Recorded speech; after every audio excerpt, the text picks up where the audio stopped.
Hey everybody, today we're talking about the Griffin beta because this is something that I really want to make a video on and I really want to talk about. It's a really large list of changes coming to Age of Wonders 4 that have a lot of really cool things. Originally, I was going to do videos going over some individual features that I thought were really cool, like the new Warlock or the rework to try to make morale builds better again. But I figured, look, for the first video, for day one, let's just go generally over all the notes. This will probably take an hour or two. Hopefully not that long, but it might. And let's just go over all of it for you guys so you guys can kind of, as always, use this as a podcast. Just listen along. I can tell you guys, like, here's this thing, and you guys can, I figured you guys would like this, right? Now, how do you get into the Griffin beta? This is an open beta. You can join this right now. All these changes will be in the game. They will all be free. For you guys, you just right-click Age of Wonders 4, go to Properties, go to Betas, Griffin beta. The Griffin beta is here. Just click that right there. Boom. Update it, you're good to go. Now, what is in the Griffin beta that is so interesting? We have a rework of the Mage class split into Elementalist and Warlock. We have a rework of the Ritualist class. We have some changes coming in for morale builds. We've got big changes coming in for beast builds. We've got some changes coming in, especially for tier 2 tomes. A lot of work has been paid to make tier 2 tomes good.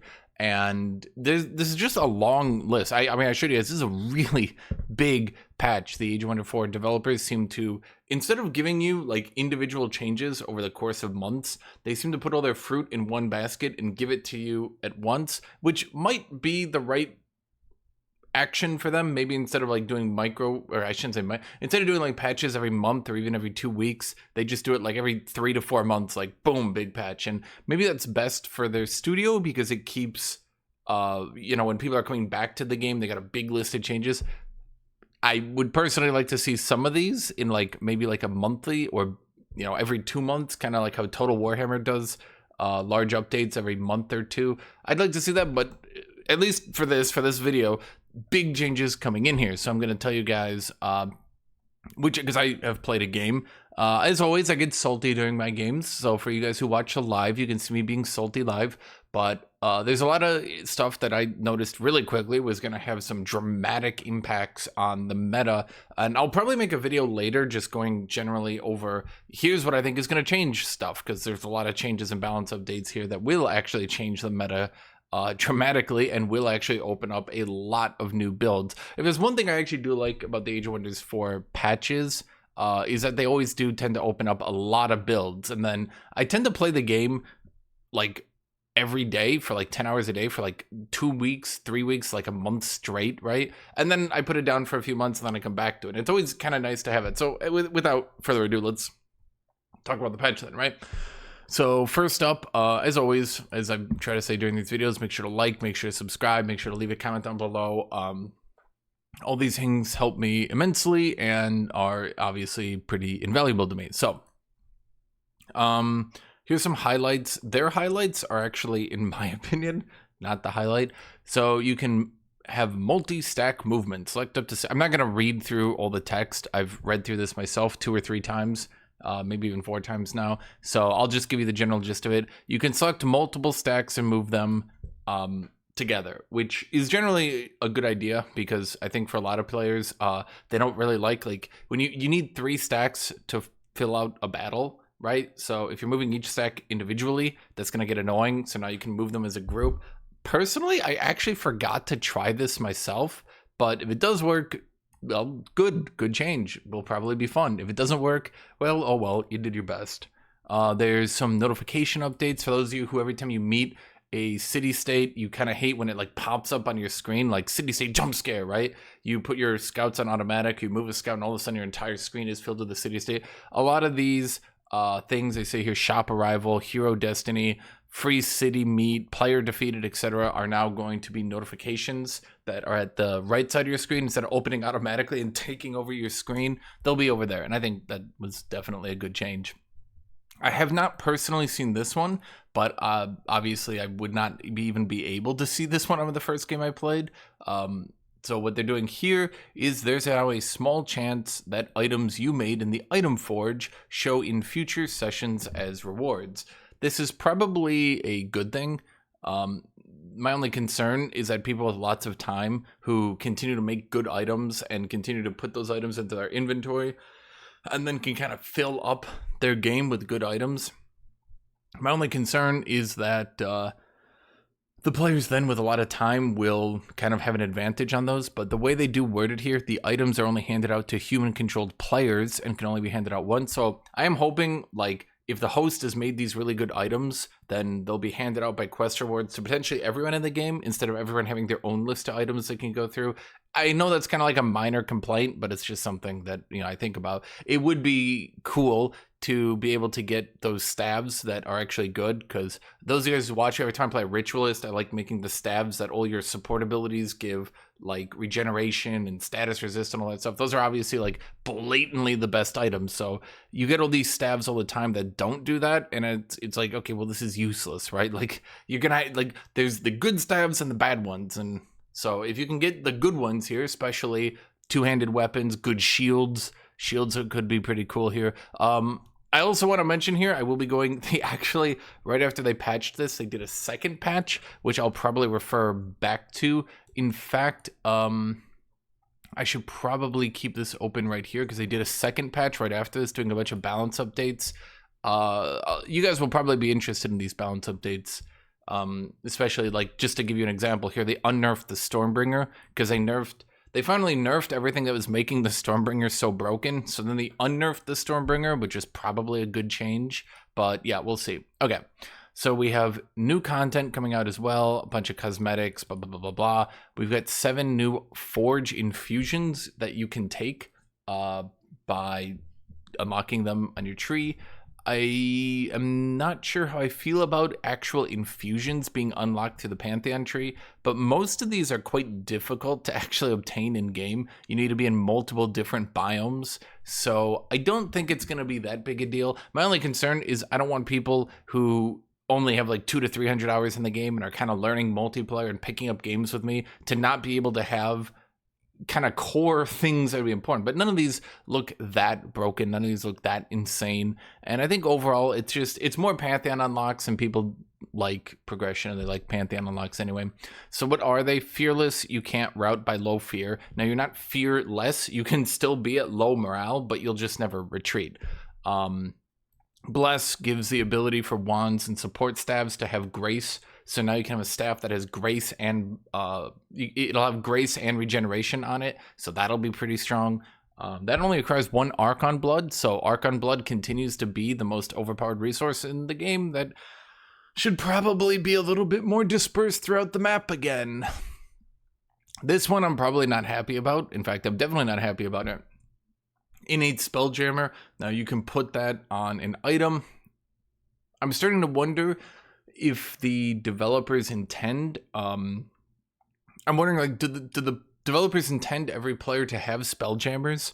I think it would be interesting if you could make an expensive item that would stop spells from being cast on you at the world map, because definitely there's a problem with status resist reduction spamming from cold tomes, lightning spamming from astral tomes, eldritch lord spamming spells on you. Like, clearly there is a problem with that, but doubling your opponent's combat casting points in battle is really tough to beat unless you're already using Shadow or you're already using Astral, because those are like the only, like, Astral's the only person who can get enough Astral and Shadow, like the only people who can get enough combat casting to overcome double cost, right? So if everyone can now get a Spelljammer, you're basically forcing everyone to be Astral or Shadow, because what you do right now, if you want to get a lot of combat casting, is you make a lot of those miscellaneous items with plus 20 casting points. You put those on like all your heroes in your army, and you can eventually stack up, like, let's say you have 6 of them, that's 120 more combat casting you can have, which can kind of carry you through a battle.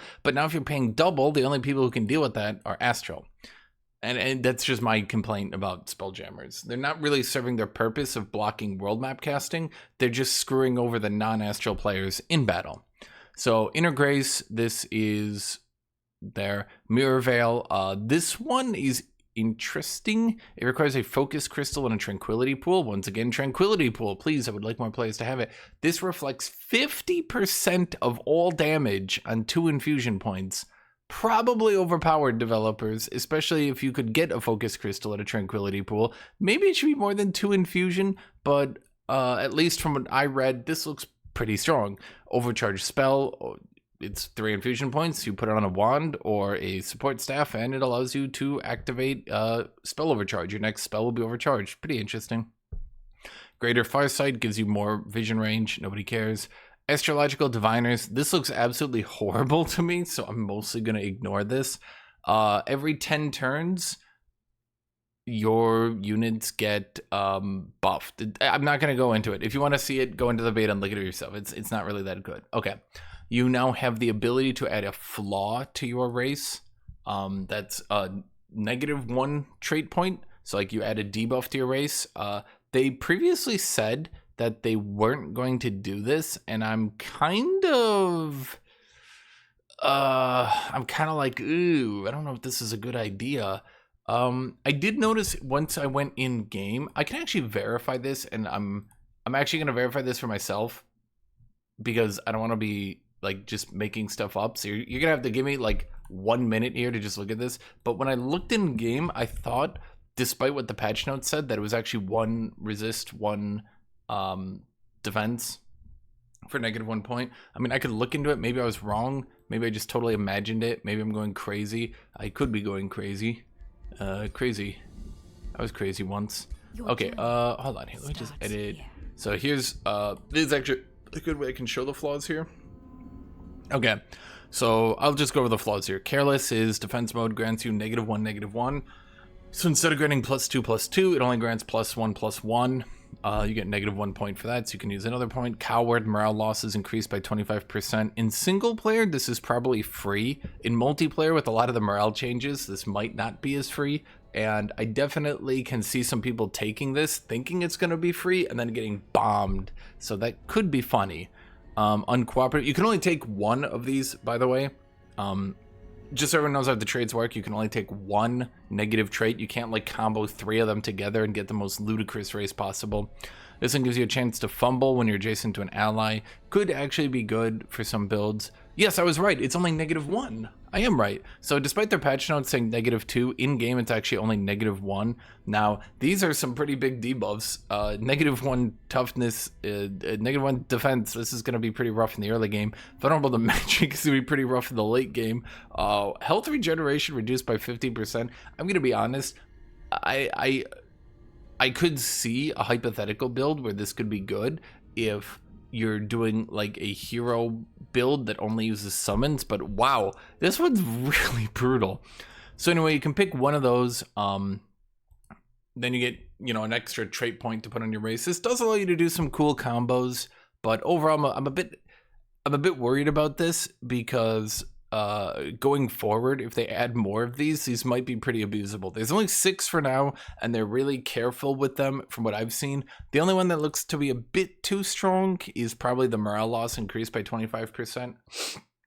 They might need to make that like 30%, but they do seem to like working in fourths, right? So 25, 50, 75, 100. They like working in those numbers, but I think maybe if it was like 35%, maybe, I don't know. It seems like this is kind of like everyone's going to be a coward, right? Then they added a new trait that anybody can take where you get 3 spirit resist and melee attackers suffer 3 spirit damage. I do remember reading a patch note where those damage returns ignore resistances now, so that would actually be pretty good and might make those actually good, but you know, don't quote me on that. I remember reading it, but no, I can't find it when I went back to find it again. There are now hero classes. The mage, as I mentioned earlier, he's been split into an elementalist and a warlock. Oh god, the problem is I can't keep this game up while showing this because it lags my computer really hard. OBS just does not like it when Age of Wonders is up, and I need to use some specific settings. That's why I don't do that. Anyway, I would recommend you go look in the game yourself. Elementalist looks really cool. You choose one of 4 elements, lightning, fire, ice, or physical. Then that unlocks some abilities that are unique to that, and you get some early game ones, and then you have like some ultimate ones at the end of the tree that are like, you hit an enemy, you hit every enemy in a line with a lightning bolt. Then every enemy hit with a lightning bolt gets hit, they hit another enemy with a lightning bolt. It's like some really cool stuff. I really think this one's pretty cool. The Ritualist rework, it is, I would say, an overall slight nerf, yes, which the Ritualist did need. But it's way cooler now. You just trust me. So much cooler. Like, highly think Ritualist would be much cooler. You can also do kind of a druid build with the Ritualist now. I think that's what they literally said. Yeah, druidy angle. This kind of goes into the support they were doing for beasts. Beasts, as we go down this list, have so much support. Don't worry, I'll get through this in under... It'll take a while. But anyway, I like raving and talking about it, right? I think the Ritualist rework is super cool as well. Warlock ate Death Knight and shat out Death Knight. Death Knight is dead. Warlock ate Death Knight completely. If you ever looked at Death Knight and you were like, man, I want to play Death Knight, but it's just not good. Warlock is like 7 times stronger than Death Knight. Death Knight now actually looks really embarrassingly underpowered. I'm not sure if Warlock is overpowered or not. A lot of people are talking about him. I'm not sure he's overpowered, but he's certainly quite strong. There are some changes that they will need to implement. For example, right now he can link to an opposing unit and cause them to take huge morale debuffs. That's not cleansable right now. That'll probably be cleansable. Like, I can almost guarantee they just forgot to do that in the open beta. So they'll definitely do some stuff. They'll probably reduce its range a little bit, but overall Warlock looks super cool and is everything I wanted out of Death Knight except on Warlock, which is actually a little bit disappointing for Death Knight. So I kind of hope they go back now and like touch up Death Knight to not be so terrible. Okay. This one I'm actually gonna have to show you guys, so you'll have to bear with me again as I launch my game. Yes, I actually have to do this each time. OBS just does not. I'm not gonna try to do this every time, I assure you. I'm not just gonna keep opening my game and making you guys watch it. But this one I actually think is super cool and definitely worth talking about. In fact, while I'm in here, let me actually talk about Warlock, because I really actually like what they did with Warlock. So I can show you guys and you'll be like, oh my god, that's so cool. And yeah, it is pretty cool. Okay, let's talk about what they did with the faction creator. Okay, so what you can do now is when you go to finalize, you can choose to go into advanced settings. Once you're in advanced settings, you can do some changes. For example, you can assign some heroes that will literally always show up 100% of the time. And within those heroes, you can then customize their aesthetics, you can change their name, and importantly, you can assign their ambition, their governor, and their starting equipment. Now you might be wondering, why is that such a big deal? Because as you might imagine, the RNG on ambitions and governor traits were so bad that some games you actually just felt like you were RNG'd totally out of the game. Now, I guess some people could complain now that everyone's going to go with the best ambitions and the best governor traits. I assume some people are going to find issue with that. You're not forced to use this system or interact with it, but it does mean if it's played by the AI, it will use these heroes. And it also means if you play it, you can get the good heroes.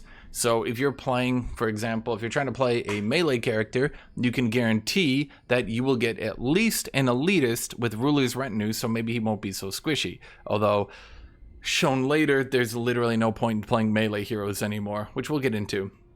You can also choose a governor trait. Most people choose scholarly governor, but there are some things that I like. For example, agricultural governor was really, really important for me when I was, hiccups. It was really important for me when I was playing certain builds. So being able to guarantee I get agricultural, or if you're trying to play like an early game build, being able to guarantee you get recruiting. Like, these things are kind of important.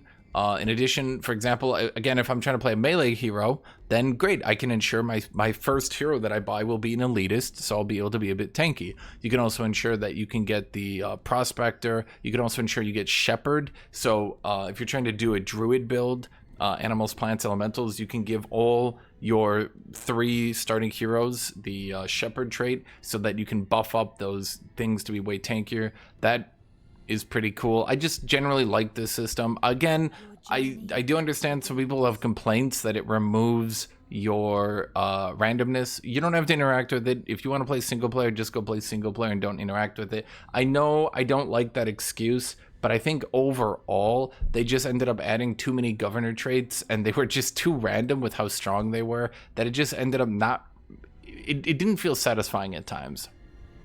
They did add, you can change your personality here, but importantly, the Tome path. Now, the Tome path is what your AI will take in order, but it's also kind of useful to you, the player, because it allows you to actually path out your tomes and be like, okay, you know, let's before the game starts, let's get this stuff down so that I actually know what I'm doing. And I think that was really good. I think the heroes is really good. You can also change your city names so that your cities will always spawn with that name in order, so you don't need to rename them. I think that one was pretty cool. Let me show you guys Warlock, because I think he might be nerfed a little bit, but overall, even if he does get nerfed, I think he's got some really cool ideas. And again, I think the Death Knight has just been really underpowered for a long time now, and it has kind of sucked how underpowered the Death Knight has been, because I really wanted to play an undead overlord. And this expansion is definitely adding the undead tier 4 tome that'll emphasize the undead builds, right? And now they're adding, here's a class that focuses on being kind of, he's your undead overlord, right? So if you just want to do that, this is perfect for you. It's a perfect class. Now, let me show you.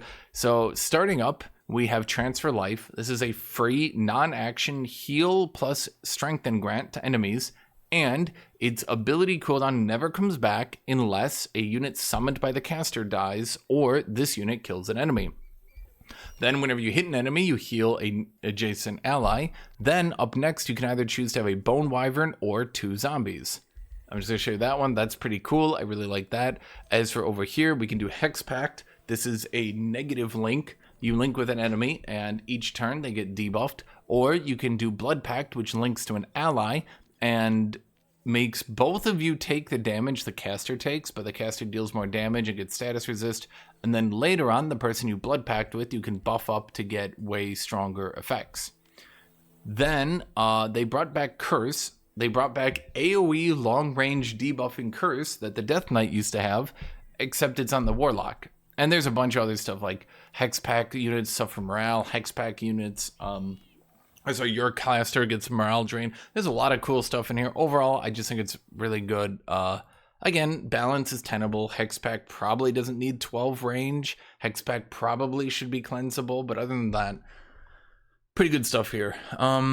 They added strategic AI bonus. If you've been playing on the harder difficulties and you're bored, then they're adding more ways for the AI to get cheats at the higher end. Because at the end of the day, they can continue to patch the AI combat. They can continue to patch the AI planning. They can let you make really strong factions to fight. But at the end of the day, the AI is never going to be as good as a player. And I know in lots of other games like Total War, people go, the AI is cheating. I hate it. But like, you have to let the AI cheat because it's just not going to be as good as you because you're a nerd.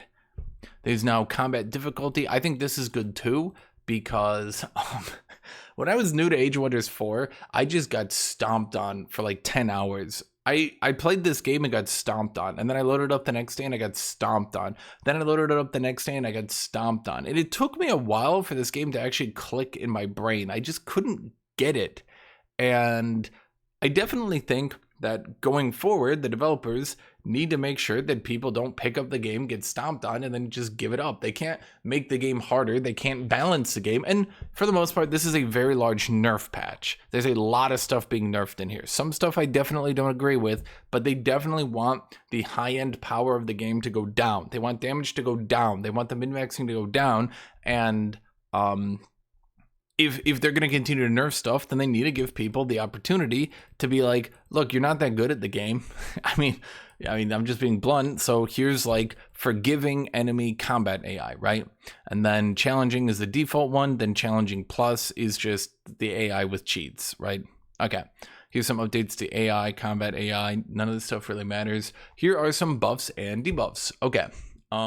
They said buff lifesteal. That's not actually a buff. They're just talking about the lifesteal buff. Lifesteal now only heals once per attack rather than once per unit hit. This means Pyre Templars with lifesteal. This means Stormbringers with lifesteal no longer heal multiple times. Instead, they only heal once. That's a rather large nerf, and that was probably needed for quite some time. Grace, now you get the Grace heal if it procs via a warding bond or similar effect, meaning if you have a Liege Guard and he links to your hero and you hit the hero, the Liege Guard will now proc Grace as well, even though he wasn't directly hit. That's just a buff. Zeal got a little bit of a change here. It's not really a buff or a nerf. It's like somewhere in between. Instead of Zeal doing 2 damage, then 4 damage when they're condemned, it now does 2 damage and then gives your entire attack 10% more damage if the target is condemned. Buff late game, nerf for late game, not really that big a deal overall. Static Charge now has increased effects when applied to single shot abilities and now affects all attacks. So if you can get Static Charge, I don't even remember how to do it. I mean, there's just so much complexity sometimes. If you can get Static Charge, it will overall, it'll buff every attack, which makes it way more usable on more people. Wet has been nerfed, which again, it did need to be nerfed. Instead of -4 lightning resist, -4 frost resist, it's now just -2, -2. Good change. Decaying got nerfed, and I'm not sure I agree with how hard they went on it. I kind of hope the developers maybe tone this back a little bit and maybe give it some more damage per stack. Decaying is now 4 stacks instead of just 1, with 3 blight damage per stack, and only reduces healing by 100% at 4 stacks. Now, whether or not someone got Decaying was probably a bit feast or famine. You either were decaying or you weren't, and that obviously, again, it's feast or famine, right? But the amount of damage you get for the amount of effort you now need to put in is a bit rough. I would very much like it if blight went to at least, like the blight damage went at least to 5 per stack. So if you actually stacked it up 4 times fully on a target, they got like a little bit, like, you know, it used to be 10 damage and you could just apply it in a huge AoE very easily. Now it's 12 damage if you stack it up 4 times. That's rough. And I don't think that was compensated enough on the things that it got nerfed on. Okay, cultures. Barbarian. Barbarian has been kind of getting power creeped, so it's probably good they did some buffs here. The War Shaman now has a free action range 3 ability that removes 2 negative status effects from an ally and gives them 10 morale. Pretty good buffs to the War Shaman and will allow them to activate more effects. A lot of the tomes that buff support units, and they did buff support units a lot in this patch, a lot of those tomes that buff support units give them extra effects on their abilities. So this is another ability you have that can apply. For example, Staves of Grace will allow you to get Grace on this effect. The Fury also had its base damage increased from 10 to 12, which is probably a good thing. It was kind of weird that it was pre-nerfed for its ability, but all it has was its ability to get strengthened. So it was pre-nerfed because it could get damage, but then it would, yeah.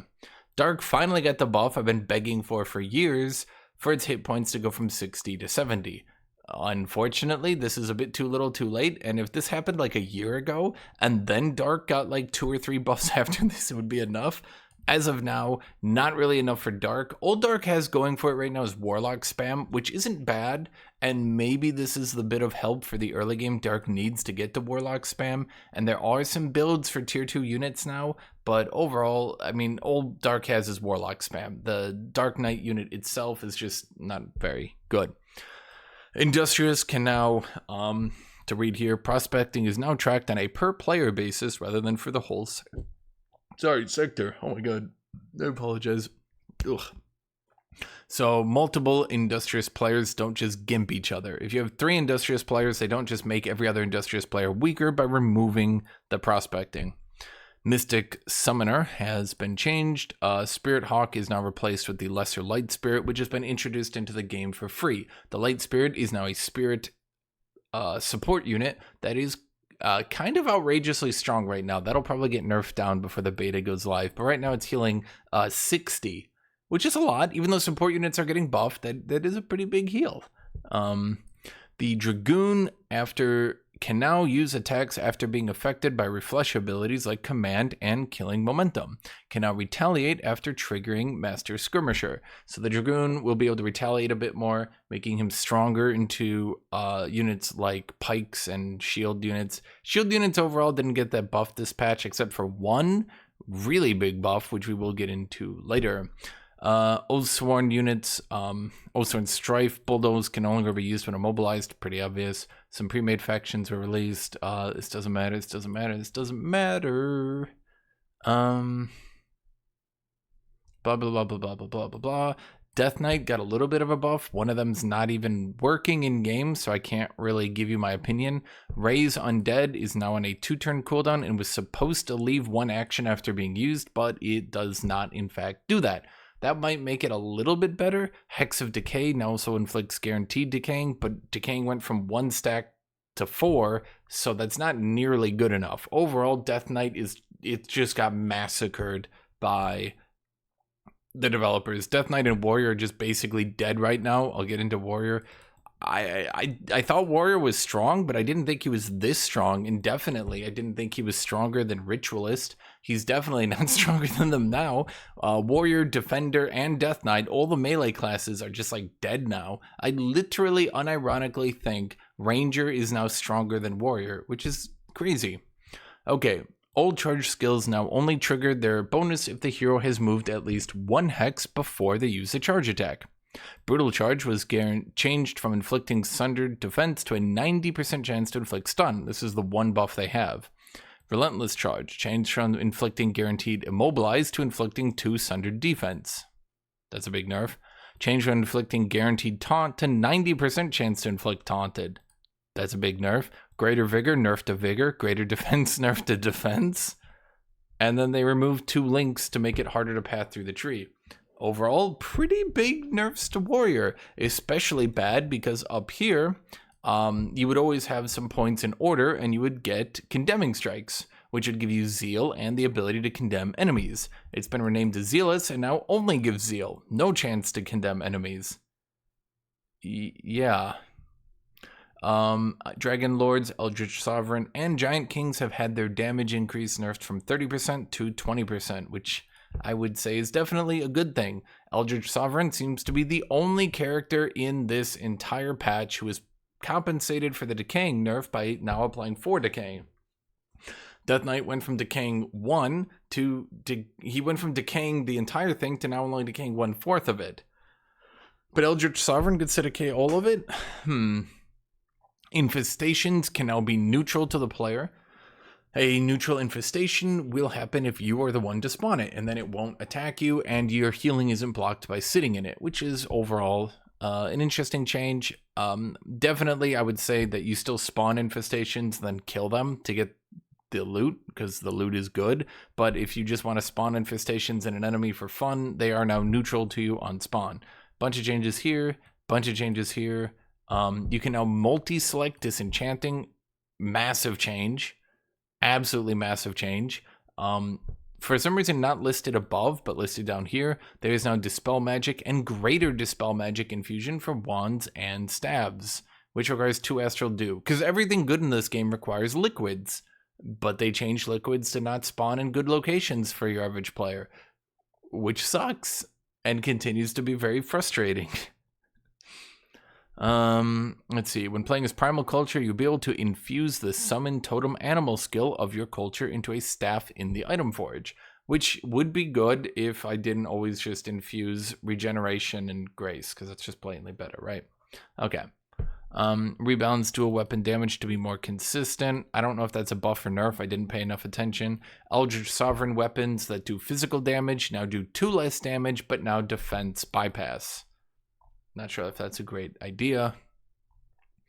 Titan's Great Bow got nerfed, but also buffed. I'm not really sure what's going on there. Either way, Titan's Great Bow now does 240% of the weapon's damage on a true shot. So that's interesting. Going into Tomes now, this is a big change. All blades, I'm not going to mention it from now on for every blade. Every single blade, now I have talked a lot that blade stacking was really overpowered. Lightning Blade, Fire Blade, all that stuff. You just take all of those and they were just too strong. All of them have now been nerfed to plus 10% damage instead of plus 20% damage if their target is afflicted by your element.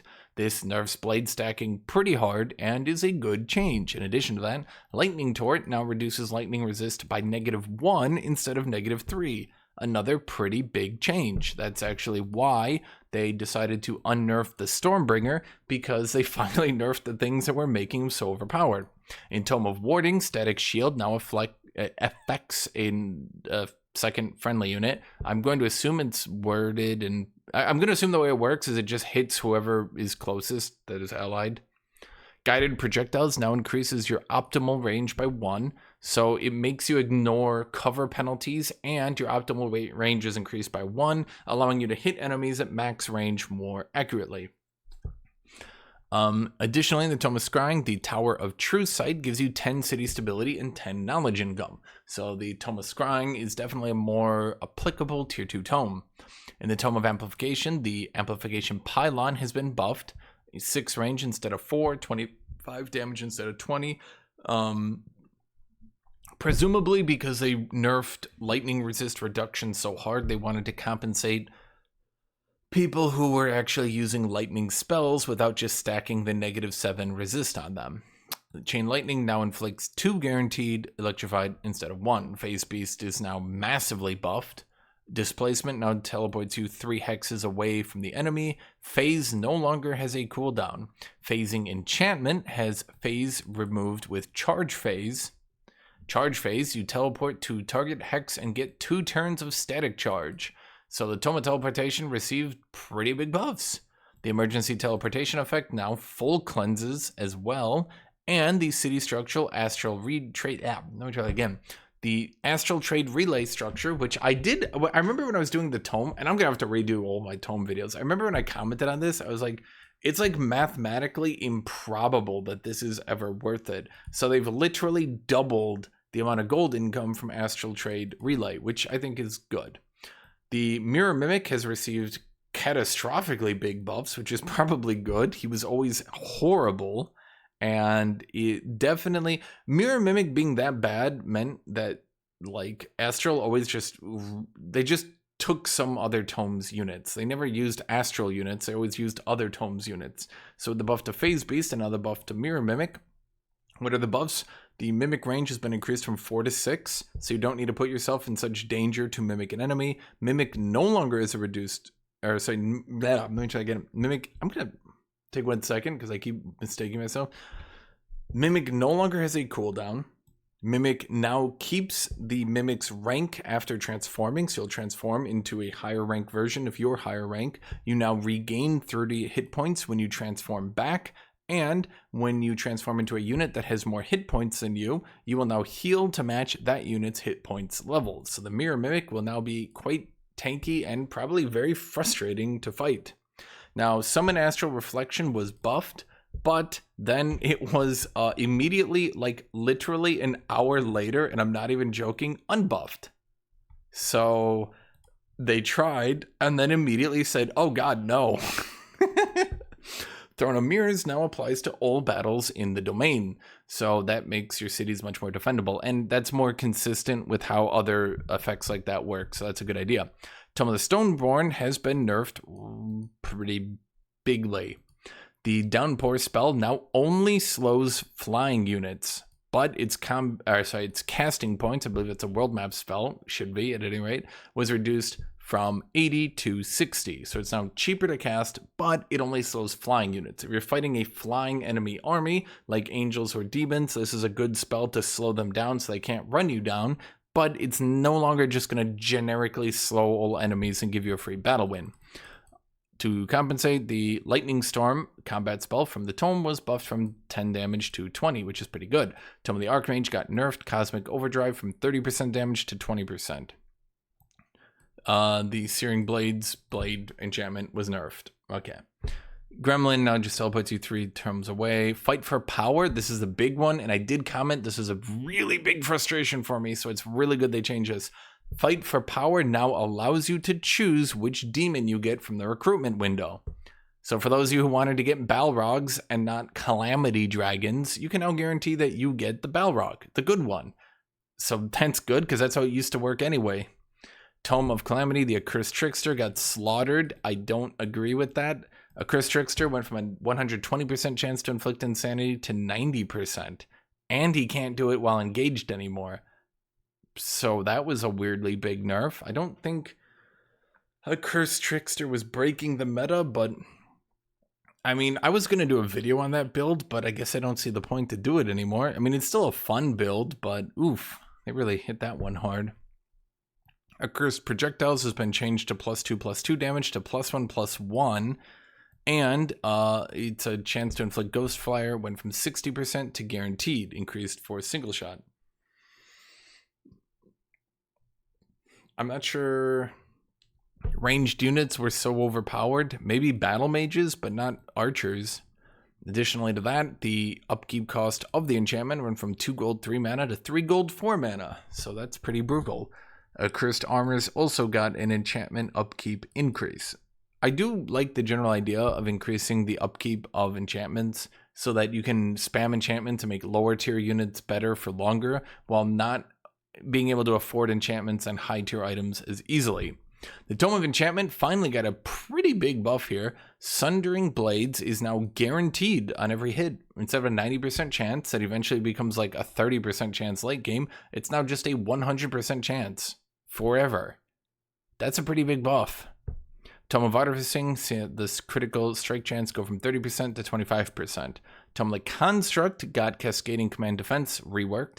It no longer gives you Watchful and Enter Defense mode. It now gives you Defensive Masters and removes 2 negative status effects. Defensive Masters is, at the end of your turns, you go into defense mode, which is good. This makes the spell way more easy to use and not as finicky. Really good change from that one.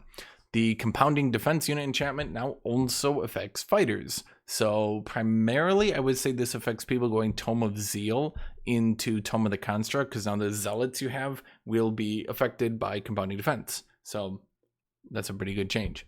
Tome of the Crucible no longer gives +1 fire damage to units drafted in the city. It was +4 damage, then that got nerfed, then it was +1 damage, now it's just outright removed. So big oof. Tome of the Crater, that's our tier 5 tome. The Earthshaker engine saw a pretty good buff both in movement speed and in damage dealt, so that's pretty good.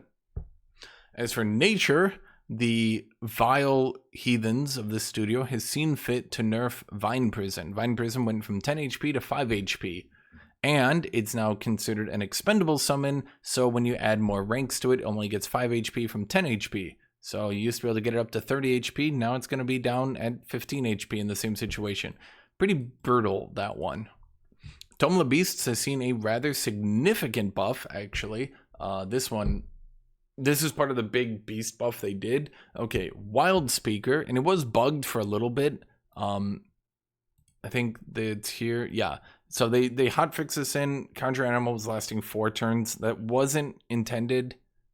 It's only supposed to last 3 turns. So if you happen to play in that 1 hour, the summon was lasting 4 turns. That wasn't intended. Just weird anecdote here. Okay. Summon animals will now use enchantments that the owner has active, which is good. I don't actually know why they didn't, to be honest. Conjure Animal has been changed from once a battle to a 4-turn cooldown. So if you get stalled out by someone doing a tanky build or doing some sort of kite build or something like that, the Wild Speaker no longer gets kite out and then turns into a useless piece of shit. Conjure Animal also now puts him in defense mode after use, making him a bit tankier and more usable. And Conjure Animal can now summon from a wider variety of animals. Hopefully this just includes all the new ones. Unleash the Beast from the Wild Speaker now also gives 2 regeneration, which is pretty good. The World Map spell Summon Wild Animal can now summon... You get a choice of 3 to 4 animals. I'm not sure why they say 3 to 4. Either make it 3 or 4. Why is the random? They put randomness into the randomness. Okay. Whenever you summon Call Wild Animal, you now get a choice of 3 to 4 animals. 1 animal from the list can be chosen, and you can get higher tier animals, which will then cost you a little bit more mana, which overall makes Summon Wild Animal significantly more usable. It does maintain a bit of its randomness, which I guess is its identity. Not that I agree with that. Tome of Fertility also got buffed. I did like Tome of Fertility. I thought it was a little bit underpowered. It did get boosted a bit here. The Floral Stinger unit no longer slows itself, which it did for some reason. It now has a 60% chance to constrict enemies it hits. Its HP went up. It has no cooldown on its ranged attack, but its ranged attack was changed from 20 blight damage to 10 physical, 10 blight. The Temple of Fertility, one of my favorite buildings in the game, has seen the draft income per population increase from 1 to 2. That's a lot of draft. Okay, Tome of Cycles has been completely remade. I shouldn't say completely. It's been largely remade to support a new summon spam based playstyle that it always seemed to be intended for, but didn't weirdly work with. Druid of the Cycle now has a 90% chance to decay enemies on its basic attack, and Life from Death now triggers on killing friendly units, which it didn't for some reason, which made the entire tome not work with itself, which was always kind of weird to me. But the Druid of the Cycle should at the very least be usable in some builds now. The Blooming Projectiles enchantment. Now, Projectiles of Decay has effectively been killed outright and been replaced with Blooming Projectiles. I don't think I like it, but okay.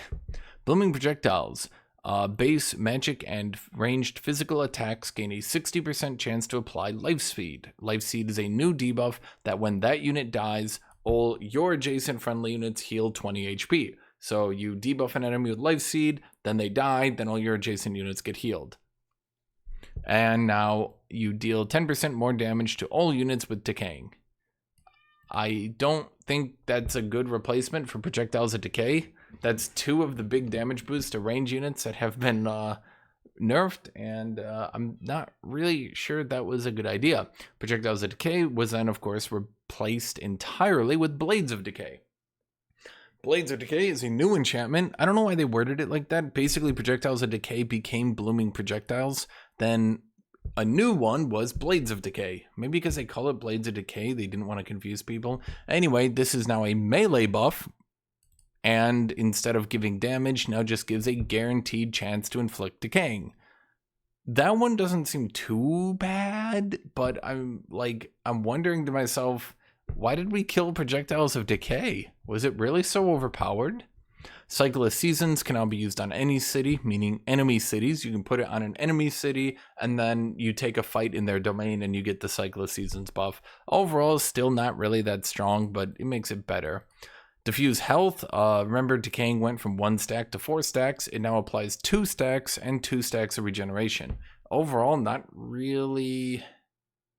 I don't know if I would call it a buff or a nerf. It certainly is something. Probably overall a buff from the regeneration, probably? I don't know.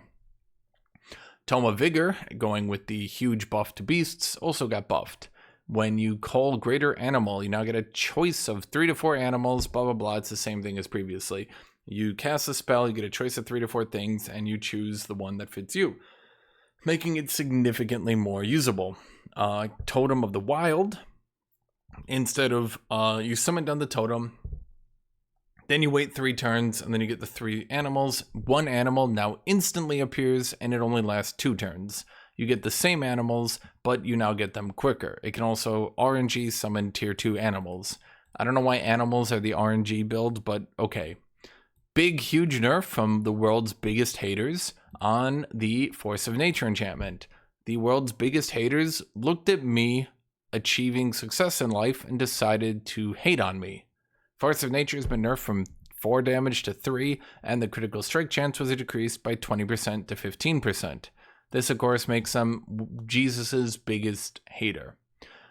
Big update to the Chaplain. Chaplain has been moved from the tier 1 tome to the tier 2 tome and has been made into a tier 3 support unit. That's right. Everyone can now get a tier 3 racial support unit, which is actually a big change. And the Chaplain was massively buffed when it happened, and that actually pushes support builds a lot more. It's actually a huge change. So what happened? Tome of Faith lost the Chaplain. Instead, it gets summoned Lesser Light Spirit.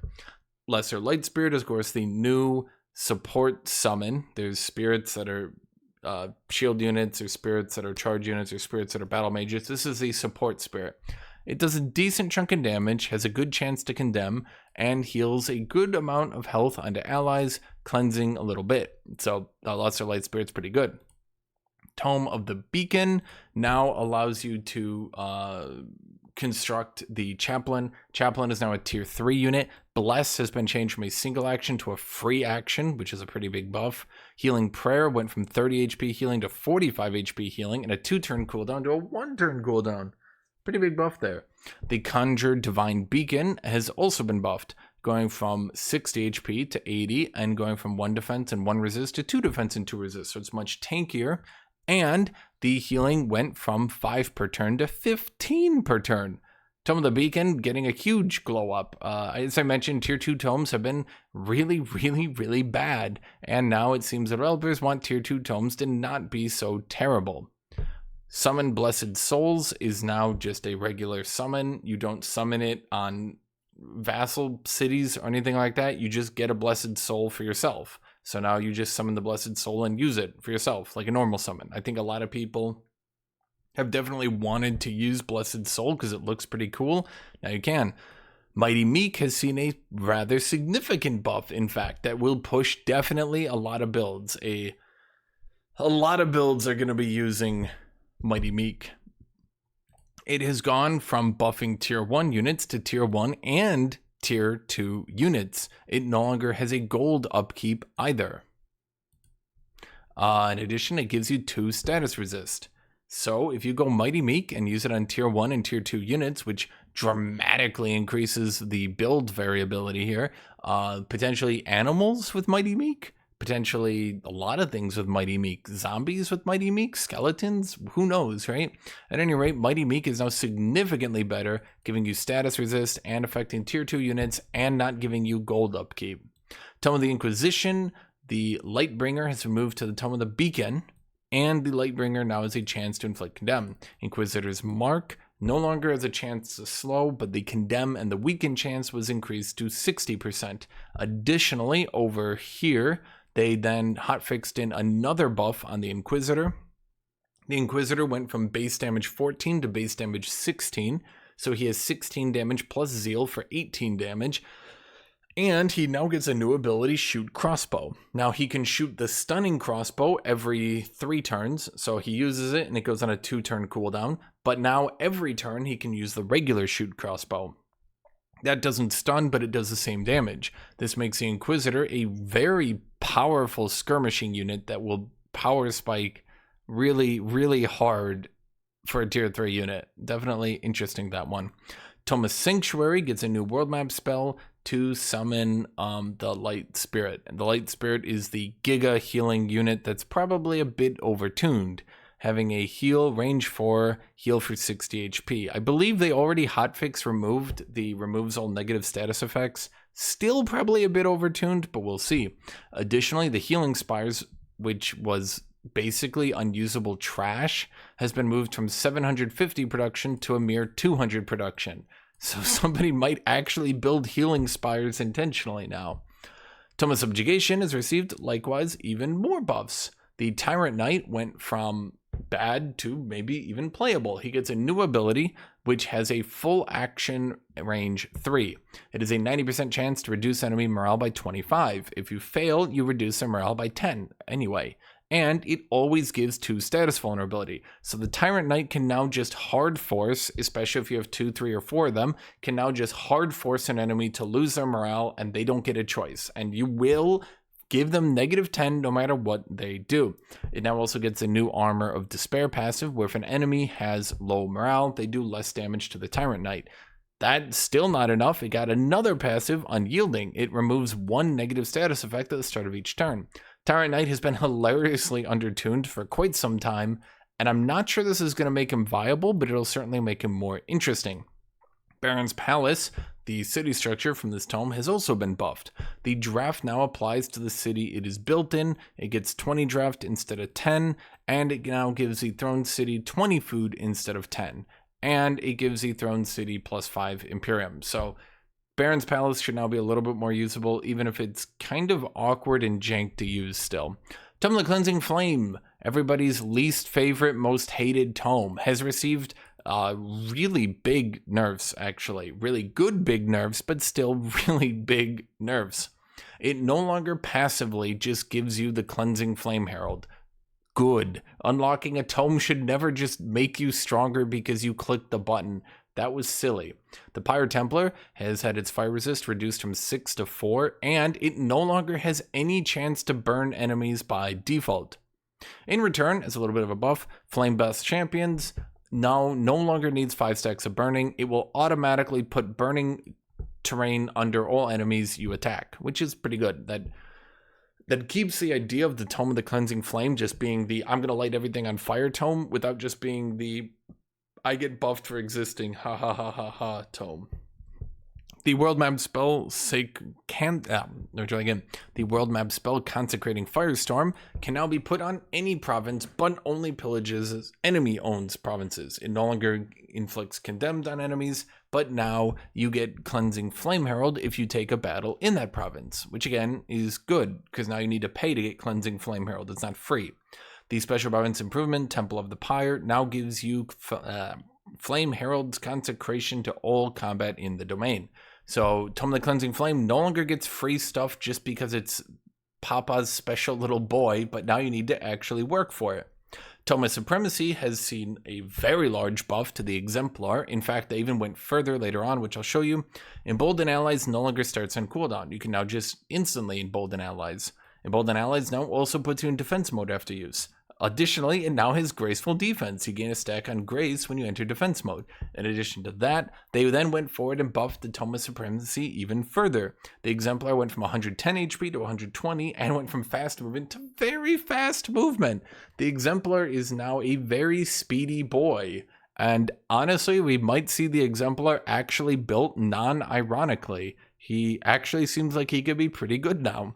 This gives shield units an actual tier 4 unit they can build. I should say shield players. And he's a really, really good tier 4 unit, potentially. Anthem of Victory also went from 65 combat casting points and 200 mana to 50 casting points and 150 mana, making it a good bit better. The Tome of Exaltation also saw a buff. Lots of order buffs here. The Shrine of Smiting now has Zeal, and it has Distracting Aura, and it gets +1 rank, +1 range if it gets Champion rank. And the Resurrect Unit combat spell now resurrects the unit with 3 action points instead of 1, and costs less casting points and mana to use. So Resurrect Unit might also be seen as a non-ironic move. Tome of Prosperity saw a nerf here with an increase to the enchantment upkeep on Blessed Armors, and then another nerf over here. Am I crazy? Yes, over here. The Prosperity Dragon Reign of Prosperity went from a 1-turn cooldown to 2. So in order to use Reign of Prosperity every turn, you will now need 3 Prosperity Dragons, not just 2. Tome of Shadows, Tome of Chromancy got the Blade nerf. Tome of Necromancy saw a weird nerf, even though they think it's a buff. Necrotic Magic is now Necrotic Projectiles and applies to all attacks, not just mage and support attacks. But the problem is it's still only applying 1 stack of Decaying, whereas it used to be the whole thing. Now you apply 1/4 of it. So that's pretty brutal. The Necromancer has been changed. Instead of just only doing frost damage, he now does frost and blight damage, which after they nerfed all the blight resist in the game last patch, blight is now actually a decent damage type. Rotting Explosion now guarantees inflicting decaying, but again, they nerfed decaying, so question mark? The combat spell Necrotize has had its decaying stacks increased from 1 to 2, but that's still half of what it used to be. Now, Skeletons, which are a tier 0.5 unit, do actually see a purpose to ever being built, but I question them. Once Skeletons get champion rank, they now get Resurgence, which should make them a bit harder to lose. But I wish they maybe gave Skeletons just 10 more HP or something to kind of compensate. I don't know, maybe the Raise Undead, but Raise Undead always raises zombies, so maybe it's just to make PvEing easier. They're so bad. But you're also asking players to use very valuable souls on skeletons, which is just odd. Maybe player skeletons should be buffed. Tome of the Tentacle saw a little bit of a buff here too. The Constricting Focus enchantment now has a 60% chance to inflict constricted on units with marked or slowed. So it should be 30% default, and if they're marked or slowed, then you get a 60%. So that should be pretty good. The Conjured Tentacle is now correctly a fighter unit, and it will now get fighter unit buffs, whatever that means. They reworked here, I'll just explain both of them back to back. They reworked how to do Bone Horrors and Bone Dragons. Bone Horrors can now be created by killing 4 tiers worth of tier 1 to 3 units. So you no longer need to kill directly a tier 3 unit to get a Bone Horror. You can just kill a bunch of low tier units so long as they add up to 4. Now this I think should be reverted. Bone Horrors were increased in price from 50 to 70, which is pretty brutal. In addition, the Soulbinder's enchantment was reduced from 20% bonus damage against soulbound enemies to 10%. which I'm not sure that needed to happen either. That just feels like a big nerf to a build that wasn't really... Undead battle mages weren't exactly overpowered, so I don't know why they keep getting slammed here. Like, goddamn. Combat spell slow overflow, reduced negative status effects removed from all to 2. Once again, I didn't know Tome of Souls was so overpowered, but okay.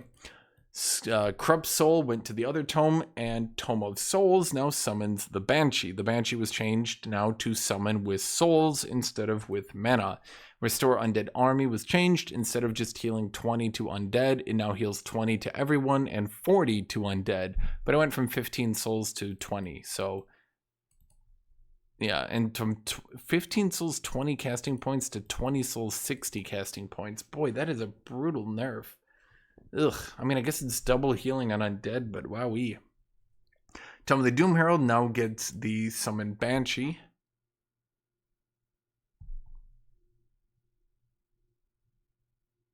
No, I didn't. No, I'm wrong. Yeah, I was about to say, yeah, Tome of the Doom Herald got summon Corrupt Soul. Summon Corrupt Soul, instead of costing souls, now casts mana. And the Corrupt Soul unit has its morale damage increased from 3 to 4. It also, yeah. Bone Dragon gets the same thing the Bone Horror did.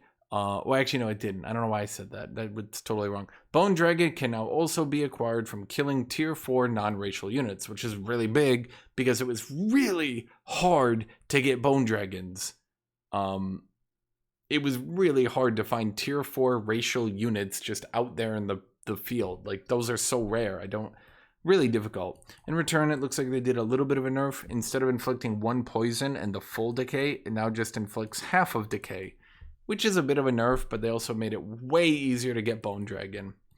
Tome of the Cold Dark was nerfed through Snow Spirit. Snow Spirit has been a very frustrating unit that everybody hates because it power spikes so hard, takes over the battle, and kind of has no counterplay. To nerf that, Freezing Pulse has been named to Chilling Pulse. It no longer has a chance to inflict Frozen, instead has a 90% chance of inflicting Slowed, which is good. Snow Spirit was ridiculously overpowered and kind of ruined the game. Not all the time, but like, there's nothing you could do if someone tempoed Snow Spirits. They just had no counterplay. Tome of Corruption has been nerfed a good bit here as well. Umbral Mistress, Enchained Mind can no longer be used on the same turn. Unchained Mind can no longer be used the same turn as Enchained Mind. Corrupted Boon has been changed from a 1-hex AoE to a single target nuke, if you want to call it that. But its casting points went down rather considerably, from 30 casting points to 25. Corrupted Boon was hilariously overpowered, so it's a good thing. The city structure, Throne of Insidious Whispers, also loses casting points, going from 20 to 15. Overall, big nerfs on Tome of Corruption, which is good. Tome of Corruption and Tome of Pyromancy, Tome of the Cleansing Flame. There we go. Cleansing Flame and Corruption tomes were both way too powerful for tier 3 tomes, and were quite frustrating for a lot of people to deal with. Tome of Oblivion got a little bit of a buff here as well. The Living Fog, which has kind of been one of the jokes, literally just being a reskinned Balrog, has a new ability, Call of the Void. It now summons a Devouring Void in a 1-tile hex. Now, it doesn't grow, but you do get a Devouring Void for 2 turns in a 1-tile hex. Devouring Void itself has been buffed a little bit. Anytime they take damage, they also lose 3 morale. So, okay. Tome of Severing, combat spell Astral Severance, increased stacks of decaying from 1 to 4. Good to see someone got it. Okay, now this one I don't exactly agree with. I'm not really sure what they were doing here.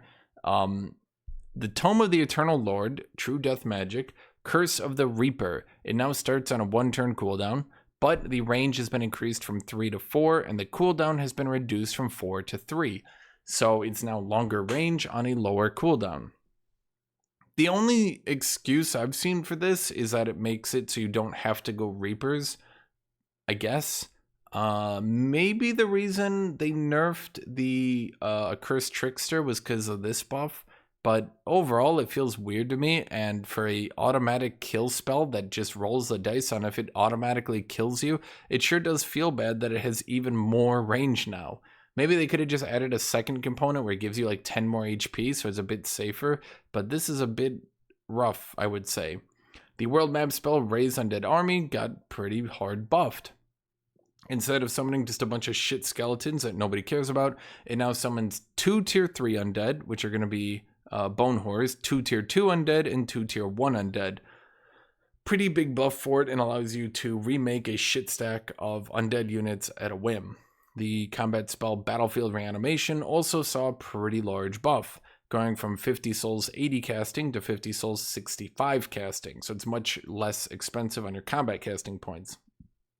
Still takes 50 souls per use though. Every unit that comes back also has 1 action point, so you can keep tempo on your enemy.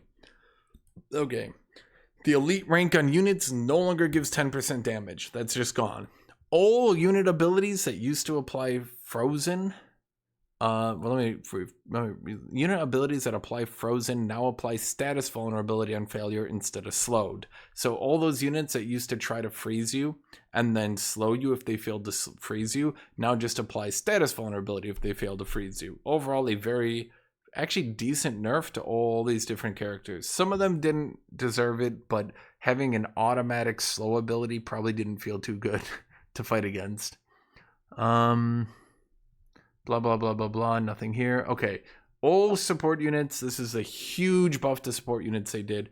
All support units that once they reach the champion rank now get a buff to their support ability. So for example, the Animist goes from healing 20 to healing 30 and goes from a 2-turn cooldown to a 1-turn cooldown if he reaches champion.